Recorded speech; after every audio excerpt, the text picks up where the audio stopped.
প্রধান উপদেষ্টার প্রেস সচিব শফিকুল আলম বলেছেন, প্রধান উপদেষ্টা নির্বাচনের দুটো সময় ঘোষণা দিয়েছিলেন। যদি কম সংস্কার হয় সেক্ষেত্রে ডিসেম্বরের মধ্যে নির্বাচন হবে। যদি রাজনৈতিক দলগুলো মনে করে অন্তর্বর্তীকালীন সরকার দিয়ে আমরা আরও বেশি কিছু সংস্কার করিয়ে নেব, সেক্ষেত্রে 2026 সালের জুনে নির্বাচনের কথা উনি বলেছেন। সত্যিকার অর্থে আমরা যে খুব বেশি সময় নিচ্ছি তা তো না, খুবই যুক্তিযুক্ত একটা সময়ের কথা প্রধান উপদেষ্টা বলেছেন।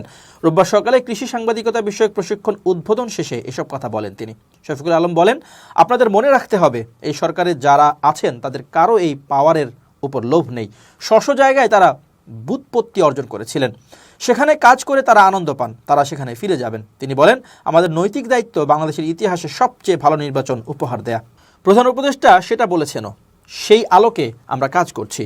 আমরা আশা করি দরকারি সংস্কারের পর সামনে যে নির্বাচন হবে সেটা একটা ঐতিহাসিক নির্বাচন হবে। বাংলাদেশের মানুষ যারা গত 15 বছর ভোট দিতে পারেনি তারা সবাই আনন্দের সঙ্গে খুবই উৎসবমুখর পরিবেশে ভোট দেবেন বলে উল্লেখ করেন প্রেস সচিব।